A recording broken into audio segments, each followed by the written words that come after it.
Hola, hola para todos. Buena tarde, ¿cómo están? ¿Cómo se encuentran? Bueno, hoy venimos con algo muy bonito. Es hoy una charla muy interesante para hablar sobre psicomotricidad. Bienvenidos todos y todas. Gracias por estar aquí. Bueno, como les comento, hoy traemos un invitado súper especial, un invitado que nos viene a hablar de algo súper interesante que nos va a ayudar a entender más este proceso, a darle más fuercita sobre algo que hemos venido hablando y es el tema de la psicomotricidad, del movimiento y de su importancia. Voy a invitar aquí a Mauro D'Angelo Martínez, que está por aquí.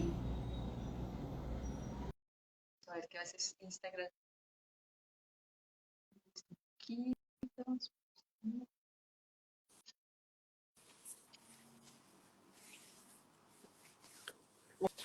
Hola, ¿qué Hola. tal? ¿Qué tal? ¿Qué tal? ¿Qué tal? ¿Ahí se escucha ok? Sí, se te escucha muy bien. Permíteme que el mío es el que no se escucha ahora.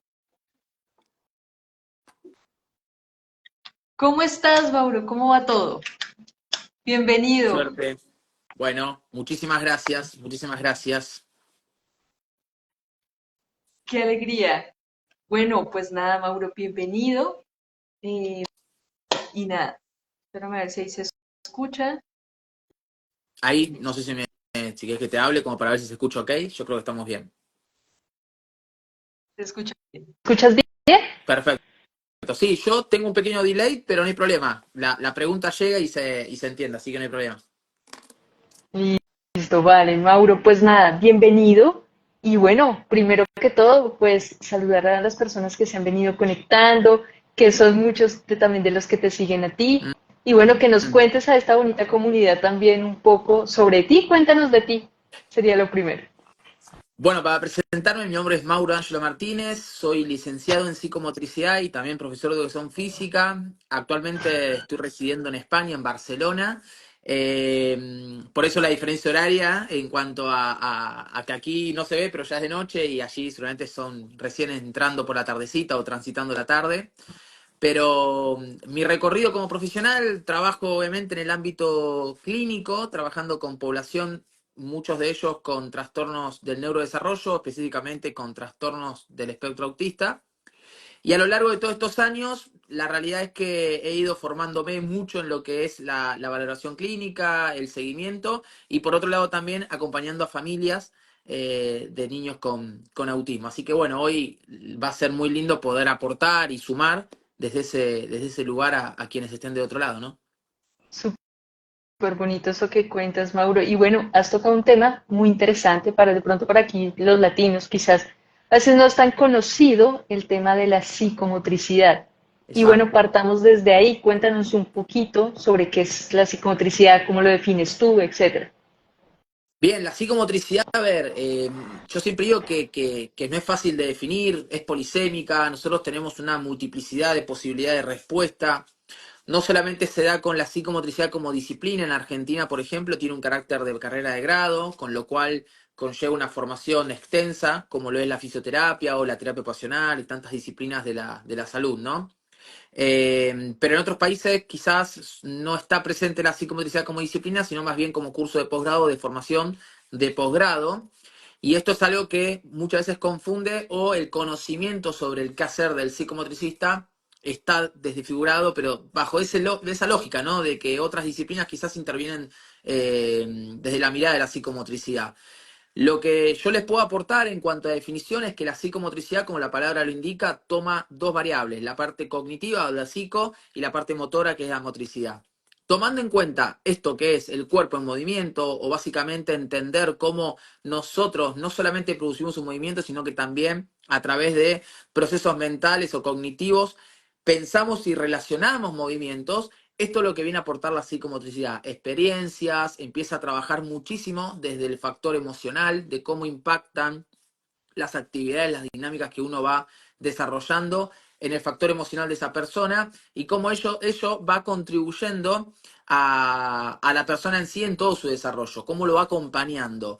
Cuando yo pongo un ejemplo de que cómo podemos nosotros hacer tangible la definición de la psicomotricidad, Siempre les pido a todos que cierren los ojos, que imaginen que están lanzando una pelota o algo hacia un lugar o a un aro de básquet, por ejemplo, y que lo hagan, ¿no? Entonces, cuando ellos pueden visualizar esto y pueden lanzar la pelota hacia el aro de básquet, es porque nosotros tenemos instalado en nuestro organismo o en nuestro cerebro la posibilidad mecánica de hacerlo. Es porque lo hemos vivenciado o porque tenemos la capacidad de procesar a través de la televisión cómo se haría ese movimiento. Muchos niños o muchas personas no tienen esta posibilidad, entonces tenemos que intervenir y ayudar. Y en otros casos, muchas veces también es que los niños tienen la capacidad de poder pensar y desarrollar respuestas adecuadas, pero motrizmente no las logran ejecutar de forma acorde. Lo que dentro de lo que entendemos es el configurado de lo que es una praxia, ¿no?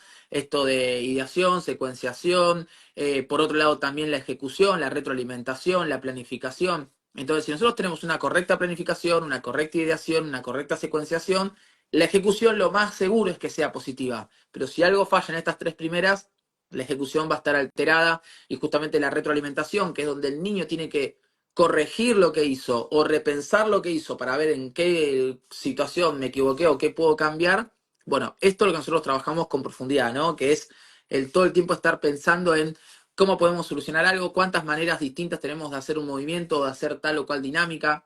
Esto viene a aportar mucho la psicomotricidad a través de, en niños, a través del juego, y después ya en adolescentes o adultos a través de actividades específicas repensadas para cada cuadro, ¿no? Wow, buenísimo, buenísimo. Bueno, pues nada, esto es muy interesante lo que nos cuentas, porque efectivamente cae en la unión de varios aspectos, ¿no? Fundamentales, desde esa parte cognitiva, pero también desde esa parte motora, que desde hace, pues no sé si desde muchos años, pero sí desde mucho tiempo. Yo te lo digo, pues digamos, desde mi campo, que es la fisioterapia, que también se unifica mucho, siempre fue pensado ese desarrollo infantil desde eso, ¿no? Desde ese netamente el desarrollo motor del movimiento y cómo desde ahí se empezaba a perder un poquito el tema de la funcionalidad, que también es una de las Exacto. cosas que tú también tocas frente a estas temáticas, ¿no? Como todo este tema del desarrollo infantil. Y eso que lo que nos cuentas es súper pertinente porque a veces dejamos o creemos que o se piensa, tanto en lugares, escuelas, colegios o en otros determinantes, inclusive en terapias, que el movimiento no es fundamental o que solo moverse es por moverse. ¿Tú qué dirías frente a ello? Tus experiencias y en algo que has tocado muy bonito, perdóname Mauro, frente al tema de estos chiquitos con autismo. Tú que tienes esta experticia y esta dinámica, pero bueno, ya entramos en materia frente a ello. A ver, yo creo que hay mucha confusión en relación a qué entendemos por movimiento, ¿no? Porque también, como todo, y en esto me pongo un poquito más liviano en cuanto a respuestas, todos tenemos construido una definición sobre qué es moverse. Porque si yo le digo a alguien, bueno, ¿qué es moverte? Bueno, moverme es levantar un brazo, está perfecto. Quizás para otros moverse, lo que concluye a moverse es hacer una actividad, ir a correr, ir a saltar, eso es moverse. Cada uno construye una idea de movimiento. Ahora, creo que cuando nosotros pensamos el movimiento como base de aprendizaje, la cosa cambia, porque no estamos viendo el movimiento como una dinámica de capacidad del ser humano, sino que estamos viendo el movimiento como una posibilidad más de las tantas que tenemos de aprender. Y fíjense que cuando nosotros pensamos en, bueno, ¿qué vemos en los niños pequeños? ¿Qué vemos en nuestros hijos? ¿Qué vemos en un sobrino? ¿Qué vemos en el hijo de un amigo, una amiga? Lo que estamos viendo es un niño que está aprendiendo desde el movimiento. Porque si un niño observa a otro niño que está gateando y él se pone a gatear, la realidad es que ese niño está teniendo muy buena capacidad de asimilar un movimiento y recrearlo. Que esto es lo que termina sucediendo muchas veces en los niños. Por eso, y me meto un poco con autismo, ¿no? Cuando yo me encuentro con familias que te dicen, mi hijo trato de no involucrarlo tanto en grupos grandes porque él se pierde, no presta atención, no puede seguir el ritmo de la clase. Y yo lo que les digo a ellos es todo lo contrario. Cuanto más tiempo tu hijo pase en espacios donde él puede observar, interactuar y hasta chocarse con una realidad que quizás es distinta a la que él está acostumbrado, va a ser mucho mejor. Ahora, no confundamos eso con un tratamiento, con una terapia, porque las terapias están focalizadas y repensadas, personificadas para tu hijo. Es decir, allí en las terapias se producen situaciones que están pensadas exclusivamente para tu hijo. Pero la vida no es una terapia, entonces nosotros tenemos que todo el tiempo fomentar a ese niño en el ámbito social, que es el mayor déficit que tenemos dentro de lo que es el autismo, ¿no? La capacidad social. Bueno, no seamos nosotros los limitantes y no pongamos nosotros ese lugar limitante, sino que justamente tratemos de que este inserto, aunque pueda no participar, aunque pueda no estar haciendo algo, él está perteneciendo a ese espacio, a ese grupo, y tu hijo está aprendiendo desde la observación de lo vivencial y eso lo va a ayudar. Ahora, que tu hijo requiera de tratamiento, de terapias, estamos totalmente de acuerdo. Y me parece que eso es correcto. Pero no confundamos una terapia con algo que es del desarrollo y algo que me parece que es hasta beneficioso en el desarrollo de tu hijo, que es estar con pares. Cuanto nosotros más involucrados estamos con pares, más aprendemos. Entonces, repensar esto también, ¿no? El movimiento no es solamente ir y correr y saltar y ir a jugar al parque, a jugar al fútbol o lo que sea. El movimiento tiene que ver con cómo yo me relaciono con otro, cómo yo mi cuerpo lo dispongo para hacer cual o tal dinámica, cómo un niño, por ejemplo, trabaja los tiempos de espera porque tiene que subir, no sé, pongamos a un tobogán, entonces tiene que esperar que suban dos niños para pasar él. Eso es cuerpo, eso es aprendizaje y eso es cuerpo en movimiento que está trabajando el niño inconscientemente, pero que luego lo va a poder trasladar al aula, lo va a poder trasladar a otros espacios donde él tenga que esperar. Quizás corporalmente estando sentado, pero él tiene que esperar. Bueno, eso también es aprendizaje a través del movimiento. Bueno, súper lo que también comentas allí, aprendizaje de movimiento, es una de las cosas de reiterativas que nosotros, por ejemplo, acá y desde en pro de el tema de las niñeces y de la infancia, pues se está involucrando, inclusive muchos cambios frente, por ejemplo, a los sistemas de pediatría, especialmente también en la concepción de de las terapias en general, frecuentados al tema de también de la funcionalidad, del funcionamiento, de esas estrategias básicas para el aprendizaje. Pero para ti, esas etapas claves del desarrollo, ¿cuáles serían o con las cuales tú más fomentas en tu día a día desde la psicomotricidad? Mirá, Piaget habla de cuatro estadios, ¿no? Pero el primero que es el sensorio motriz, que es con el cual el niño aprende a explorar, explora su propio cuerpo, objetos. Me parece que es interesante tener en cuenta ello para nosotros empezar a operar como terapeutas, ¿no? Ver cómo este niño se relaciona con los objetos. Lo primero que nosotros como terapeutas hacemos cuando estamos frente a un niño con autismo es ver cómo se relaciona con los objetos, porque ese niño puede, por ejemplo, tener 5 años, 6 años, pero está en una etapa más de exploración sensorio-motora, entonces me parece que amerita muchas veces tomarse el tiempo y aprender un poco de cómo ese niño se relaciona para poder ayudarlo. Y después me parece que lo correcto en muchos casos es seguir el desarrollo de esa persona y ver cómo lo podemos fomentar o ayudar a que pueda ir creciendo. No limitarlo, porque me parece que no es un limitante el que nosotros dejemos que un niño, desde sus capacidades y sus posibilidades, pueda interactuar con el entorno, pero sí muchas veces también fomentar el que este niño pueda estar más acorde a su desarrollo esperado. Entonces, eso es un seguimiento que a nivel profesional hacemos. Ahora, cuando uno se acerca a una escuela o se acerca a una institución educativa y muchas veces las instituciones te dicen, mirá, me está, no digo molestando, pero me está costando tal o cual cosa, entender que las instituciones educativas muchas veces no están preparadas para dar respuesta a estas problemáticas y que esas respuestas las va a dar muchas veces los espacios clínicos o terapéuticos. Y en este caso, cuando me encuentro con situaciones donde las docentes, por ejemplo, piden o te dicen, mira, Mauro, necesito que me ayudes en esto, en aquello, yo lo que les digo siempre es que hay que hablar con la familia. Hay que comentarlo a la familia, porque el primer indicador o el primer lugar donde nosotros vemos banderas amarillas es la etapa educativa. Es donde el niño está con una muestra alrededor que es bastante grande y para el docente está muy expuesto. Y esto no es malo, esto es muy bueno, porque cuando nosotros observamos, más allá del médico pediatra, ¿no? Que es un capítulo aparte y si queremos tomamos un segundito para hablar de ello, pero cuando nosotros nos encontramos con una docente que te llama por teléfono porque te está diciendo algo me llama la atención de este niño, para mí eso es valiosísimo, porque esa primera bandera amarilla es la que nos sirve a nosotros para poder o derivar o empezar a actuar. Entonces, me parece que eso es lo que deberíamos tener en claro en cuanto a pedirle a la parte educativa. No que haga una intervención, más allá de la que tenga como currícula y como capacidad, sino que despierte banderas amarillas, que las levante, porque una vez que ellos detectan, después ya queda en lugar de nosotros como profesionales y muchas veces también de la familia, de empezar a accionar.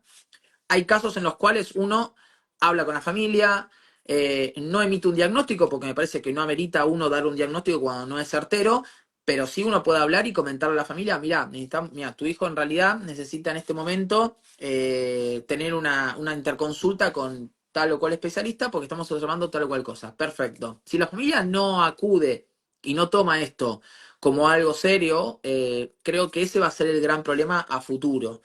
Pero me parece que vale la pena muchas veces como docente no dar un diagnóstico porque no corresponde, pero sí levantar una bandera amarilla y decir, hay algo acá que me llama la atención, hay algo aquí que me está produciendo cierta intriga. Bueno, eso ya es un montón. Y después, en cuanto al capítulo del pediatra, me parece que hoy en día hablar de pediatra y que ese pediatra no tenga formación en neurodesarrollo es una gran falencia, ¿no?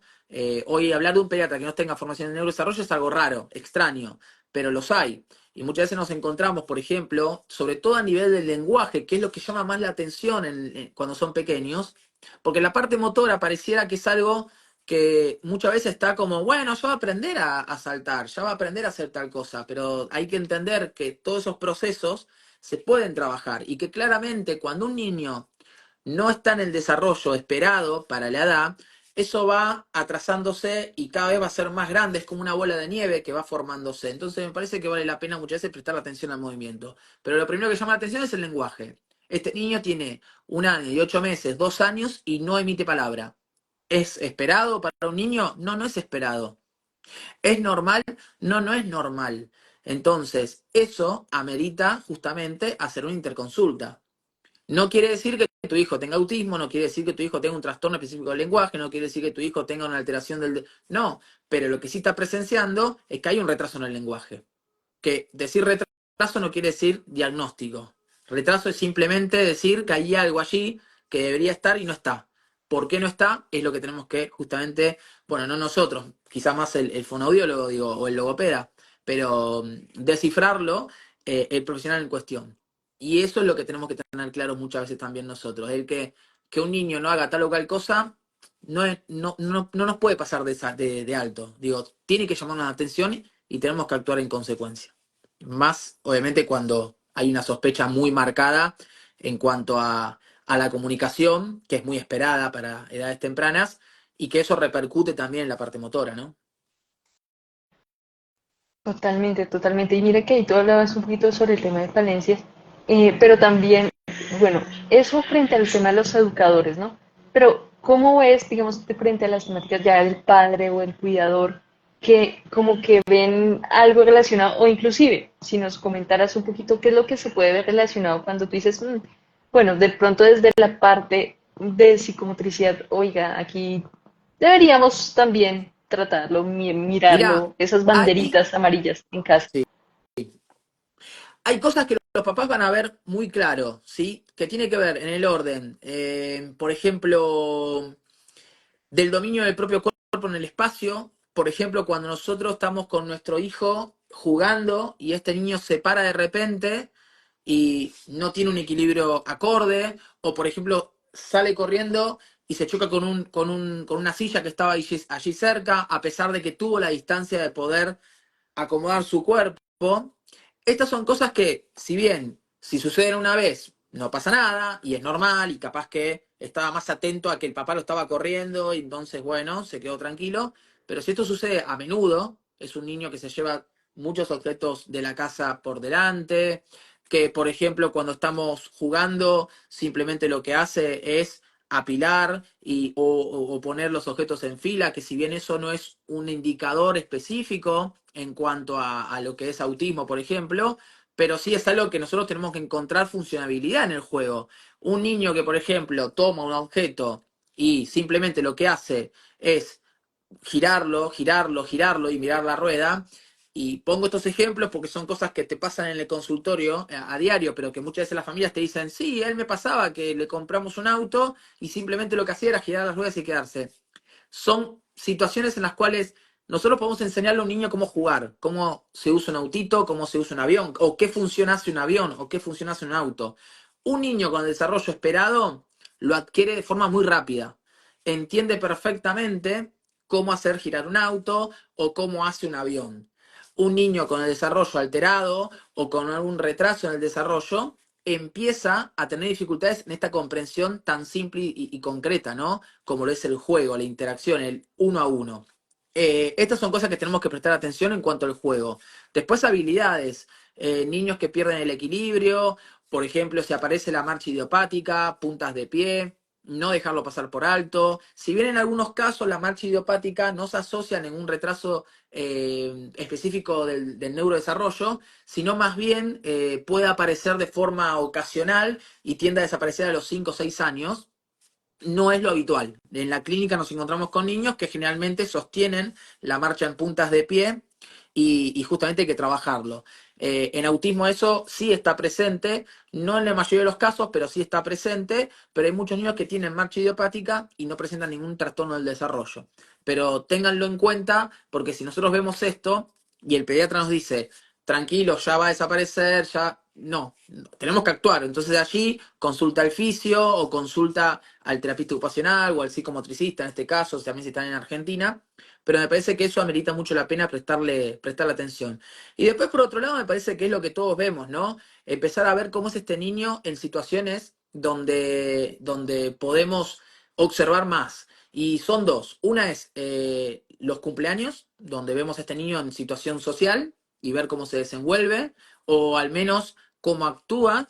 Y por otro lado, en situaciones del parque, ¿no? Donde está atravesado por todo un entorno que muchas veces tiende a ser más ruidoso, o por el contrario, muy silencioso, o cómo este niño se encuentra en relación a otros de imitar, por ejemplo. Este niño está imitando a uno que está subiendo, vuelvo al tobogán, y este niño es muy pequeño, y él intenta subir.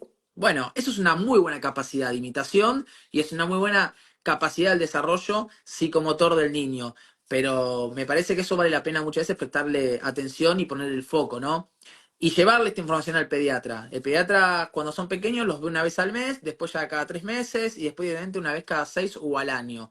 Bueno, el seguimiento del desarrollo, que está buenísimo, nosotros tenemos que llevarle mucha información. Y como papás o como mamás, me parece que vale la pena prestar atención a esto, ¿no? En cómo tu hijo se relaciona en estos espacios que tienden a ser los que mayor posibilidad nos brinda, porque en casa todos sabemos que un niño es rey y muchas veces capaz que lo que para nosotros es normal, en otros casos no puede no serlo. Es cierto ello, Mauro, tienes toda la razón frente a ello.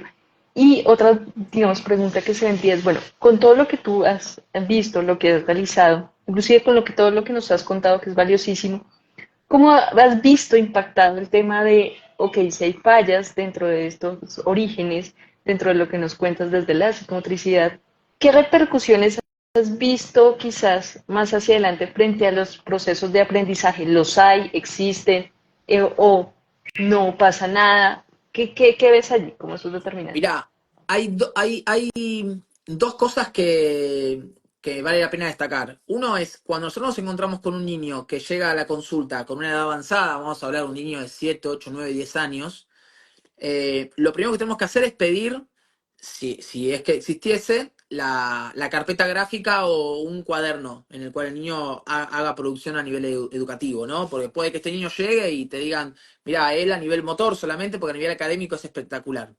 Entonces, tú le pides la carpeta o pides información en cuanto a cómo es a nivel gráfico y ahí encuentras un montón de antecedentes. ¿Por qué? Porque un niño que tiene desorganización en el plano motor fino, lo va a tener en el plano motor grueso. Un niño que no puede respetar un renglón, por ejemplo, no pienses que va a poder desenvolverse de forma acorde en un plano donde justamente también hay limitantes. Y esto sucede cuando nosotros empezamos a trabajar a nivel grueso aspectos de freno inhibitorio, aspectos más corporales, de conciencia corporal, trabajamos mucho esquema corporal, empieza este niño a tener un reconocimiento y mayor capacidad de dominio del propio cuerpo, como decía antes, en el espacio, empieza a estar más ajustado también en el plano grafomotor. Y esto es interesante, y esto es lo importante también. Por eso digo, la psicomotricidad, que uno la puede relacionar solamente al movimiento, muchas veces aporta a este plano que quizás está más configurado en lo educativo, pero que es esencial el movimiento, ¿no? Un niño que aprende a tener nociones espaciales, aprende a tener justamente también esas mismas nociones espaciales en el plano gráfico y empieza a poder respetar los renglones, arriba, abajo, derecha, izquierda. Entonces, eso se trabaja en el plano motor grueso para luego pasar al fino. Pero es un proceso, ¿no? Y esto es lo que yo te digo que muchas veces nosotros tenemos que tener en cuenta o tenemos que observar en un niño. Cuanto nosotros más ajustados estemos, va a ser mucho más fácil poder intervenir. Perfecto, perfecto. Y bueno, antes de continuar, nada, nuevamente darles un saludo a todas las personas que se han unido a este Instagram Live con Mauro y conmigo. Recordarles que, bueno, la intención de nuestro live es también poder conocer un poco más sobre ustedes, también dar a conocer sobre estas pautas que por lo menos a veces no conocemos mucho, especialmente en países más latinos como Colombia y de ahí a su alrededor.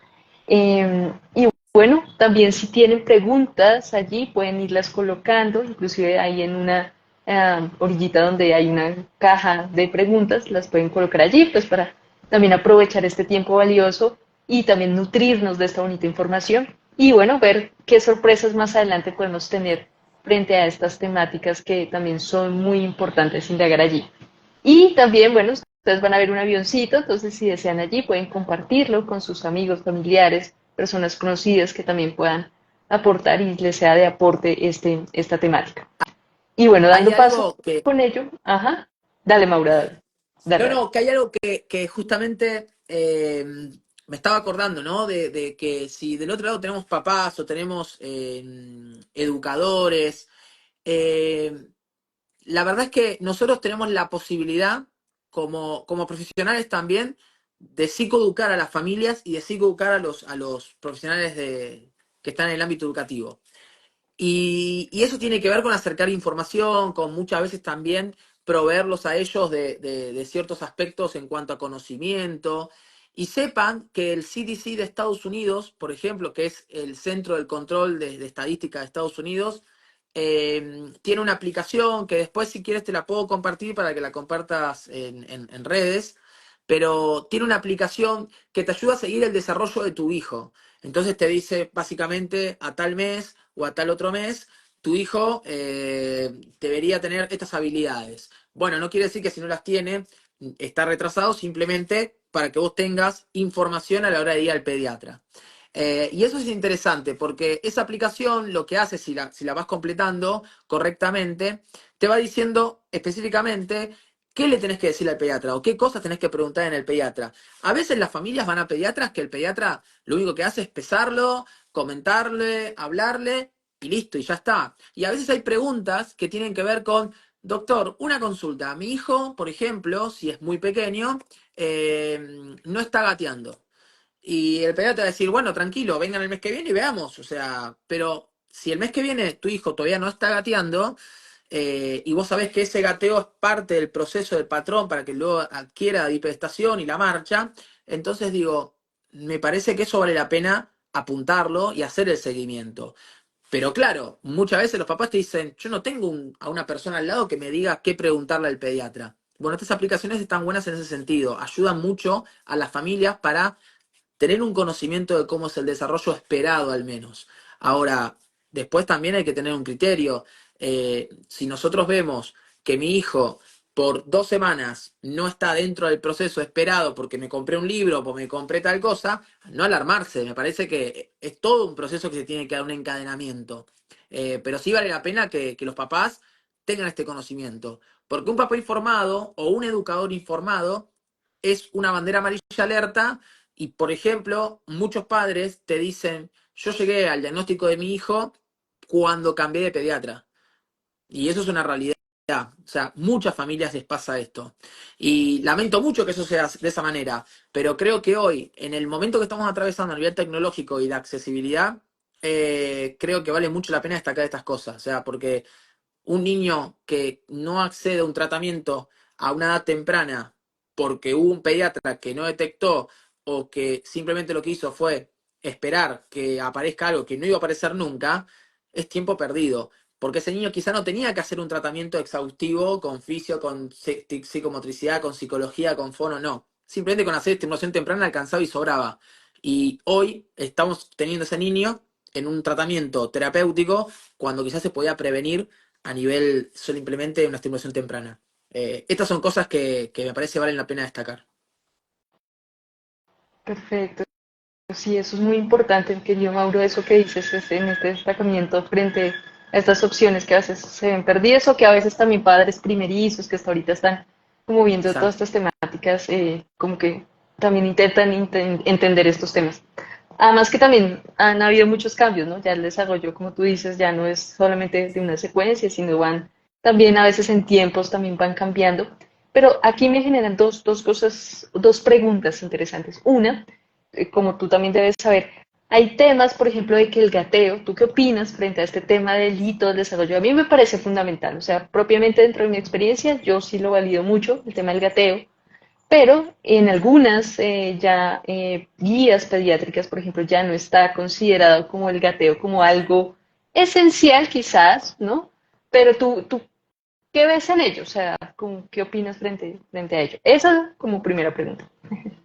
Mira, a mí en lo particular, claro, lo que pasa es que tenemos que tener en cuenta qué factor importante es el gateo, o sea, cómo son los procesos en los cuales se da el gateo.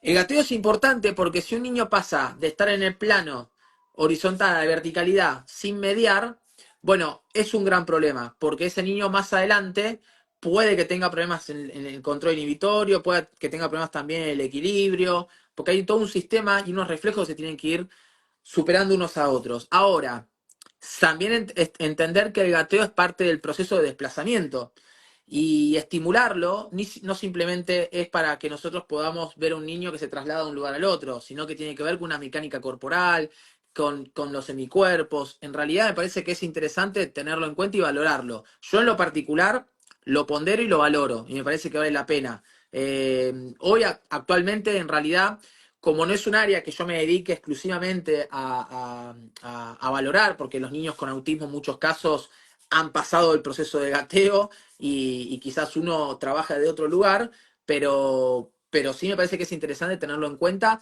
o al menos preguntarlo y que la familia te pueda referenciar. Pero yo no es algo que pasaría por alto, me parece que vale la pena, obviamente, también tenerlo en cuenta. Perfecto. Ahora, y otra cosa es cómo te articulas tú también dentro de lo que vienes trabajando, por ejemplo, con terapias, justamente, porque a veces también, ¿no? Pasa igual que como con los educadores. ¿Cómo te articulas frente a estos sistemas cuando Mira, tienes a un paciente y dices, bueno, necesitamos trabajar en conjunto, ¿cómo hacemos? Mirá, hay una pirámide que se llama Pirámide del Desarrollo de Lázaro Iberrueso, que frente a una pregunta como esta siempre utilizo la misma pirámide. Esa pirámide nos va a dar niveles, ¿no? Por ejemplo, los sistemas sensoriales, etapa sensoriomotriz, preoperacional o perceptivo-motora y académica.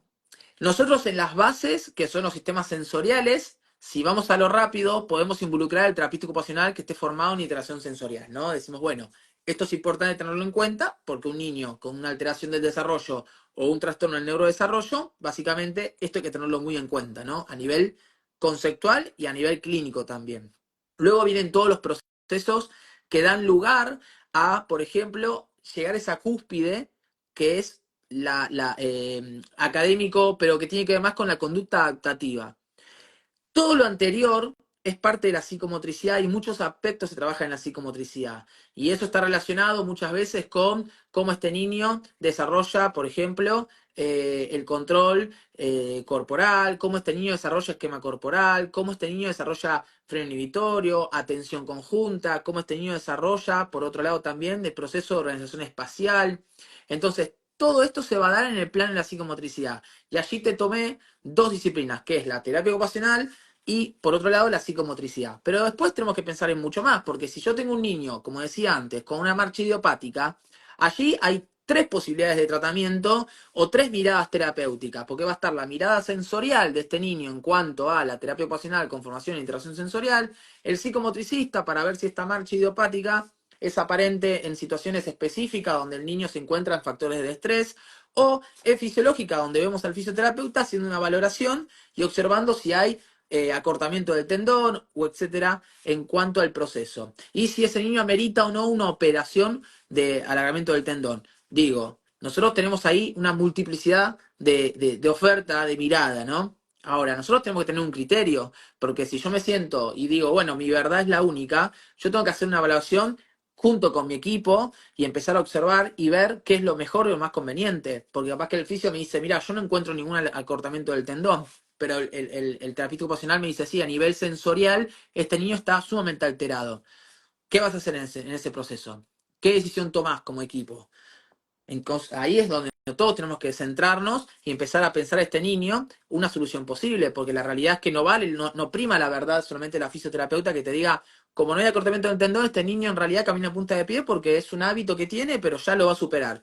No, me parece que puede que tenga un valor lo de la terapista ocupacional. Entonces, ni tanto la fisio, ni tanto la terapista ocupacional, ni tanto el psicomotricista tienen que tener una verdad absoluta sobre un tema, sino simplemente dialogarlo y consensuarlo. En el medio hay un niño con una alteración del desarrollo o algún factor a atender. Pero me parece que cuanto a relación terapéutica y cómo nosotros podemos ir relacionándonos como psicomotricistas, las dos disciplinas que más cerca tenemos son la fisioterapia y la terapia ocupacional. Y la que más puntos de interacción tenemos es con la terapia ocupacional. Pero porque me parece que cuando aparece toda esta teoría de Ginners en cuanto al factor de interacción sensorial, hay muchas cosas que allí se venían trabajando desde psicomotricidad y que hoy, yo me alegro un montón, ¿no? Pero que hoy están ponderadas desde ese modelo. Pero bueno, será cuestión también a lo largo de todos estos años ir viendo cómo se va desarrollando la psicomotricidad. Yo siempre digo que la psicomotricidad es una disciplina que le falta mucha investigación también y le falta mucha evidencia empírica que hoy se está consiguiendo. Hoy tenemos a profesionales de la Universidad de Toulouse que están produciendo mucha investigación. Tenemos justamente hace muy poco tiempo dos profesionales francesa e italiana que acaban de sacar una evaluación específica para psicomotricistas y abocada a autismo. Y esas son cosas que están pasando hoy en día. Así que yo creo que no va a faltar mucho para que encontremos mayor información basada en la evidencia en psicomotricidad. Y además hay un montón de estudios respaldatorios que ponen a la psicomotricidad en un plano importante. Quizás mucho del lado educativo, pero a nivel clínico también hay mucho. Hay mucho del que hacer, hay mucho también que tiene que ver con estos avances que nosotros vemos en pacientes, en el caso clínico específicamente.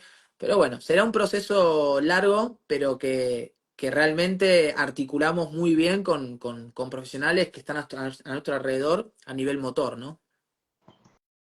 Genial.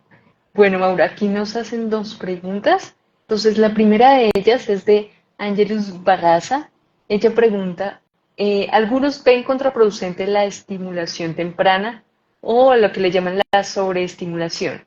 Creo que lo que ahí dice es como, ¿qué opinas sobre esto? Hacia abajo lo coloca. A ver, Hola. ahí hay dos cosas. Una es, la estimulación temprana no es que yo voy a un lugar donde digo, bueno, que haga estimulación temprana. No, tiene que haber una derivación clínica y tiene que haber justamente un profesional clínico que haga la derivación a ese espacio, porque es un profesional el que te va a dar la estimulación temprana. Con lo cual, si tu hijo va a estimulación temprana, es porque hay un profesional, en este caso médico, que observó algo que tiene que ser atendido. Y la sobreestimulación es lo que nos pasa hoy en día. Hoy en día encontramos muchos niños que están sobreestimulados, a nivel académico y a nivel motor, porque hacen exceso de actividad, hay exceso de demanda, de exigencia, y parece mentira, pero tenemos niños muy pequeños con episodios de estrés, estresados. Y decimos, ¿cómo puede ser que un niño de 4 años esté en un proceso de estrés? Y está estresado porque tiene una alta demanda. Hace muchas actividades, hay mucha exigencia, y me parece que esto es lo que tenemos que empezar a tener un poquito más de foco. Y les pongo un ejemplo, ¿no? Para que lo vean. Siempre llevándolo al campo clínico, que es donde me dedico, digo, pero cuando uno a un papá le dice, mirá, tu hijo empezó vamos a poner un caso, ¿no? Empezó a saltar con los dos pies. Perfecto. Y vos le mostrás lo que hiciste porque uno usa el móvil para filmar al niño o mismo a veces lo hace con el papá dentro de la sesión. Y le tenés que decir al padre, esto no lo hagan en casa, no repitan esto en casa. Ustedes observen lo que está pasando aquí, pero no lo exijan ustedes en casa, porque si no, ¿qué va a pasar? El niño se va a encontrar sobreexigido, va a responder a esa demanda, se va a cansar, y la realidad es que cuando yo tenga que seguir el proceso, el niño ya no quiere saber más nada. Entonces llega a las sesiones que ya no quiere saber más nada, porque ya lo viene haciendo toda la semana con papá y con mamá. Entonces, esto hay que hablarlo con la familia. Las terapias son terapias y siempre tienen un correlato. Si vos en tu casa lo sobreexigís, lo que va a pasar es que se va a frustrar. Entonces esa frustración, luego cuando yo quiera retomar, va a ser mucho más difícil. Ustedes tengan en cuenta que a veces cuando se lo exige a un niño en un deporte o en una actividad como es natación o fútbol o lo que sea, si ese niño va una vez a la semana a hacer fútbol, 2 veces a la semana, o va una vez a la semana y después el sábado o el domingo hacen un partido, eso es sano, eso está muy bien. ¿Por qué? Porque es algo recreativo. Ahora, si tú lo pones a tu hijo a hacer, que me pasa, ¿eh? Lunes fútbol, domingo fútbol, martes básquet, sábado básquet, miércoles inglés, jueves hace piano, y vos le ves la semana y decís, este niño a nivel, más allá de la parte educativa, tiene toda una agenda de responsabilidad que ¿en qué momento es niño? ¿En qué momento está en casa aburrido y se pone a pintar una pared o se pone a pintar una hoja o se pone a pintar... Digo, ¿en qué momento hace cosas de niño? Bueno, estas son las cosas que tenemos que tener en cuenta y que hoy en día quizás hay más conciencia, pero también hay mucho más sobreexigencia.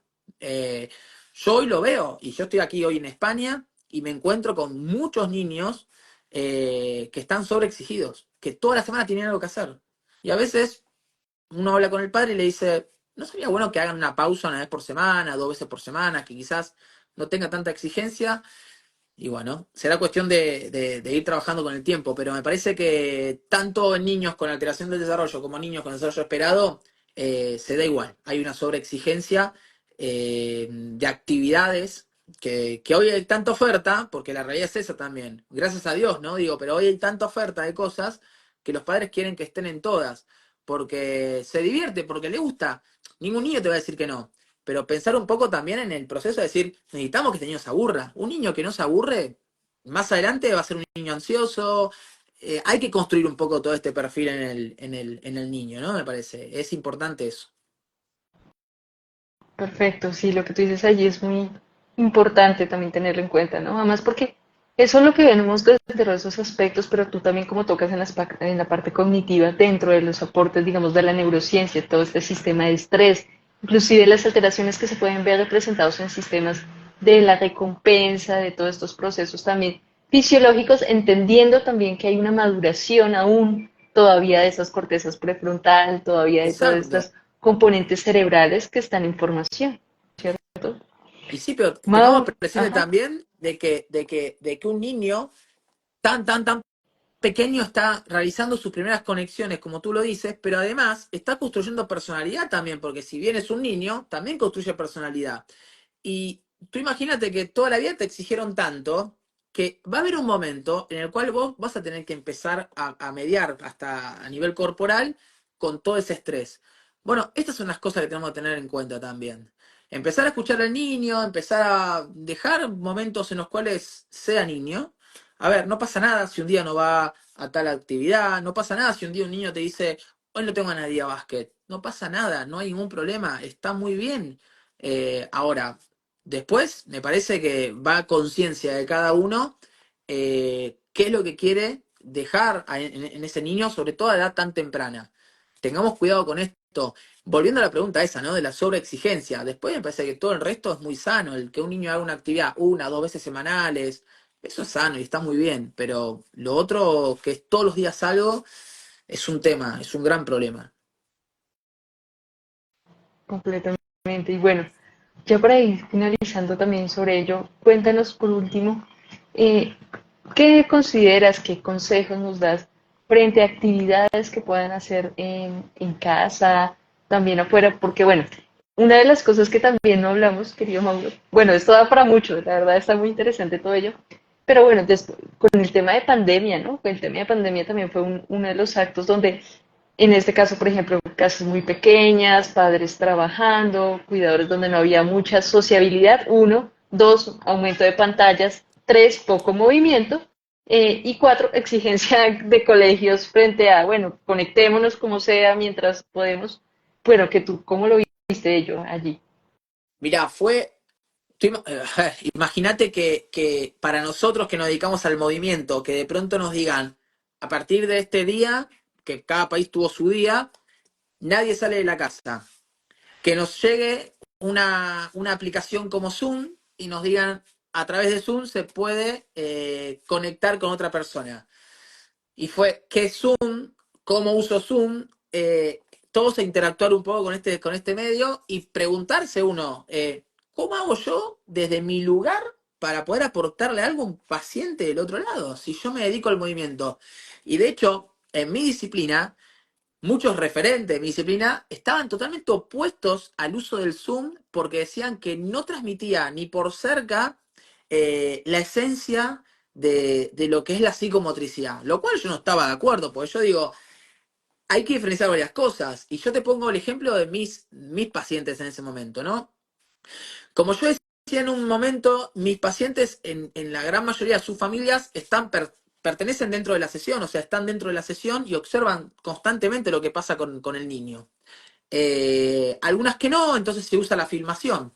Entonces, esas familias que sabían lo que pasaba dentro de cada sesión, sabían cómo ajustar o tal o cual cosa, o entendían perfectamente, porque además de estar presente en la sesión, en muchos casos los hacía participar no como terapeutas, porque son la familia, pero sí yo guiándolos.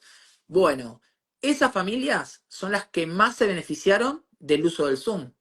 Porque los papás, por ejemplo, entendían perfectamente cuando yo les daba una indicación y les decía, armen esto, hagan aquello. Yo empecé a armar planificaciones. A ver, esta semana vamos a trabajar todo esto. Entonces les mandaba un croquis, un cronograma de cómo utilizar la casa, cuántas sillas poner de esta manera para que el niño pase por dentro o por arriba. Me imaginaba cosas que habían en la casa de esta familia y usaba eso como recurso. Y empecé a armarme un espacio de sesión. Y las familias lo entendieron perfectamente. Y los niños avanzaron un montón, sin ningún inconveniente. Ahora, hubo casos en los cuales no se podía trabajar a través de Zoom y en esos pacientes fui a nivel domiciliario. O sea, tenía que hacer todos los protocolos. Yo como profesional de la salud podía conducir mi auto, fui a mi consultorio, lo cargué mi auto lleno de materiales y era un consultorio andante. Pero bueno, fue lo que yo sentí que era por responsabilidad en mi momento de esos pacientes que requerían de mi atención específica en ese momento, ¿no? Digo, el trabajo uno a uno. Pero yo creo que la pandemia nos dejó varios aprendizajes. El primero, que no hay que ponerle un limitante a nada, que tenemos que ser sumamente creativos. Yo siempre digo, nosotros tenemos que ser lúdicos, dinámicos y creativos. Me parece que la pandemia nos puso a todos en ese orden. Gracias a Dios nos encontramos con un montón de profesionales que muy generosamente ofrecieron toda su capacidad creativa y la pusieron a disposición de todo el mundo usando planillas de PDF o etcétera, donde le enseñaban a una familia cómo armar tal o cual cosa o cómo trabajar tal o cual otra. Me parece que eso fue fascinante y fue un recurso que yo utilicé mucho porque a veces a las familias les decía, salgan de la mesa, salgan de esto de estar con la tablet frente a la mesa y estar, no sé, haciendo tal o cual actividad, vayan al plano motor. Si nosotros tenemos que armar un rompecabezas en la mesa, hagámoslo desde parados, en vertical, o sea, alzando los brazos, buscando las piezas arriba. No sé, me parece darle una connotación diferente a una dinámica, porque no hay nada más aburrido para un niño que estar sentado 3 horas frente a un móvil o a una tablet o a una computadora o una notebook. Digo, y además otra cosa, que es el gran problema que teníamos, que claro, uno lo va aprendiendo con el tiempo del uso de los dispositivos.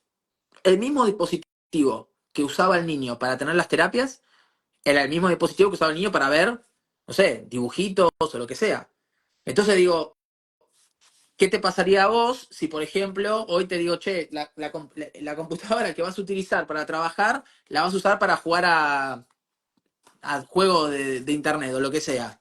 Es decir, esto es tu trabajo y tu parte lúdica. ¿Vos qué vas a hacer cuando aprendas la máquina?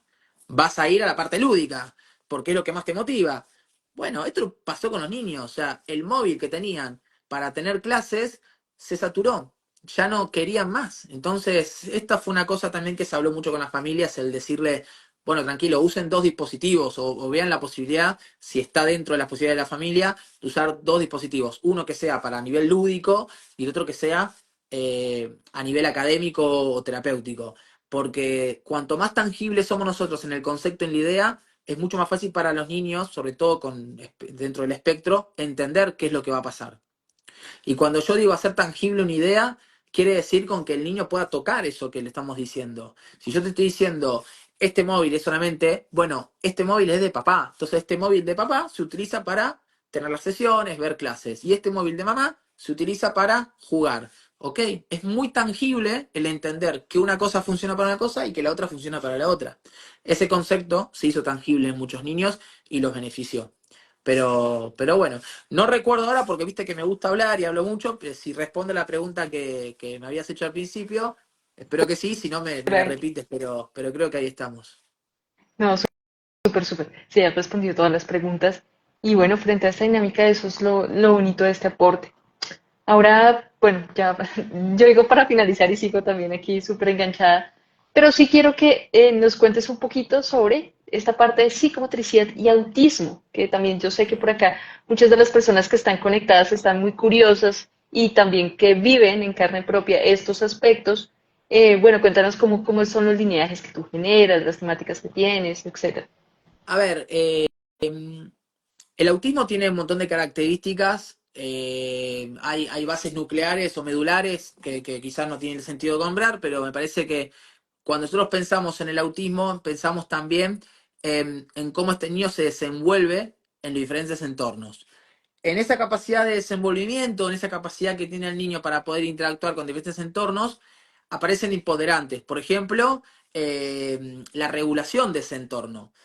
A veces es por exceso de ruido, a veces tiene que ver por exceso de luz, a veces tiene que ver. Entonces, el movimiento, la psicomotricidad, viene a trabajar un poco en esto, ¿no? En trabajar esas experiencias, en esos escenarios, regular, o muchas veces también exponer al niño a situaciones donde hay factores de ansiedad o de estrés, donde se puede ir trabajando y desensibilizando. Y esto se trabaja dentro del consultorio, del adentro hacia el afuera, ¿no? Después se traslada a la casa y por último a nivel educativo, en el patio o mismo en el aula de una escuela. Lo primero que vemos nosotros cuando un niño llega a la consulta, la madre te dice o te empieza a referir que lo encuentra mucho mejor en, por ejemplo, el parque o los cumpleaños.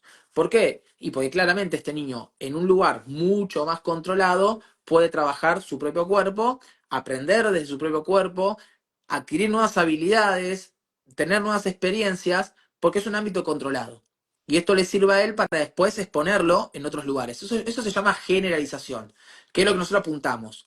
En el medio aparecen muchas cosas. Yo desarrollé un concepto que se llama el concepto AMEG, que es atención, motivación, éxito y generalización. Si nosotros captamos la atención del niño, que son las primeras sesiones, luego tenemos que sostenerla. Eso lo hacemos con la motivación. El éxito tiene que ver con todo el desarrollo de dinámicas que vos vas proponiendo, que en un principio es que el niño pueda entender que en ese espacio de psicomotricidad eh, él pueda aprender, divertirse, jugar, reírse, llorar, lo que sea, pero siempre tenemos que tener éxito en lo que le proponemos. Si le estamos proponiendo lanzar una pelota hacia un lugar, que lo logra hacer, sea con ayuda física, verbal, lo que sea, pero que lo logra hacer. Esto es en un principio. Luego se va trabajando sobre el proceso de frustración, sobre los enojos, la regulación emocional. Eso es parte del desarrollo del autismo y así como se interviene en este aspecto. Pero me parece que la psicomotricidad le ofrece mucho de ese lugar, de poder trabajar a través de un espacio regulado y que involucra el cuerpo en movimiento, un montón de aspectos que van más allá de mover solamente el cuerpo y que tienen que ver muchas veces con el plano de la vida diaria de esa persona, ¿no? En qué se encuentra en el patio de una escuela o muchas veces cómo lidiar en situaciones donde aparece la regulación emocional como un factor importante, ¿no? Esto de si me enojo, ¿qué puedo hacer? O cómo puedo yo disponerme en el caso de que me enoje, el por qué yo si me enojo me tengo que alejar de un lugar, o si estoy muy contento, ¿por qué tengo que mediar también en ello? Porque hay muchos niños que se ponen muy contentos y en ese exceso de alegría pueden, hasta sin quererlo, pueden pegarle a un compañero, porque están excedidos de alegría y van y le pegan a un compañero como exceso de alegría, como descarga. Esto pasa también, y eso es parte también del autismo. Y eso se trabaja. Y se trabaja justamente en un ámbito controlado para luego pasar a un plano mucho más eficiente, ¿no? Así es, querido Mauro, así es. Pues bueno, Mauro, nada, creo que esto ha sido una charla muy interesante. No sé si quieres dejarnos también un mensaje final o algo que desees. A mí como profesional y en este caso como terapeuta y después también en un sentido de haber recorrido muchos países de Latinoamérica, me parece que tenemos que ponderar un poco más lo que tenemos como sociedad o en este caso también como profesionales. Yo hoy estando, y se los digo estando en España, no digo, pero tenemos una calidad profesional muy buena en Latinoamérica en general, y tenemos justamente también una calidez en cuanto a poder pararnos y observar y mirar al niño que hace un diferencial enorme. Me parece que cuando vos te encontrás aquí con familias, asociaciones de padres que te dicen o te cuentan situaciones en las cuales su hijo simplemente lo que tiene es acceso a una hora semanal de tratamiento cubierta por el Estado, tú te quedas como diciendo, ¿qué está pasando acá? O sea, esto no está bien. O sea, ¿de qué le puede servir una hora semanal a un niño? Eh, y cuando tú te encuentras allí, o en este caso en Colombia, te encontrás con situaciones en las cuales esa misma situación se da, que puedes tener oferta de varios terapeutas, es diferente. Eso cambia. Y afortunadamente en Latinoamérica tenés la posibilidad de acceder a profesionales de calidad, quizás no todos los que uno quisiera, pero tenés posibilidad de acceder a profesionales de calidad que se forman, se capacitan, a pesar de que esa retribución no va a ser tan económica, pero lo siguen haciendo en pos del beneficio de sus pacientes. Y eso sucede. Entonces los niños avanzan y mejoran, y mucho. Y tiene un impacto muy grande en la calidad de vida de esa persona, porque ese niño de hoy va a ser un adulto del mañana. Entonces, ese impacto, que hoy lo vemos en una edad muy temprana, de 2 a 6 años, lo vamos a ver mucho mejor cuando ese chico tenga 20 años, ¿no? Y ya sea un adulto.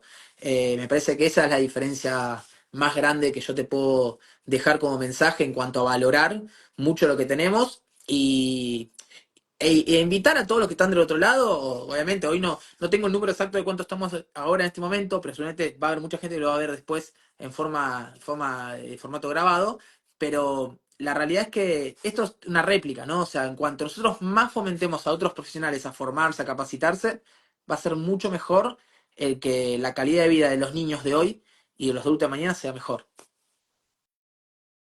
Mauro, lo que dices es muy bonito. Muchas gracias por aceptar la invitación, gracias por estar pensando en algo que creo que nos une, es muy bonito, es el tema de en pro de lo que hacemos especialmente en niñeces, en infancia, eso me parece muy, muy bonito.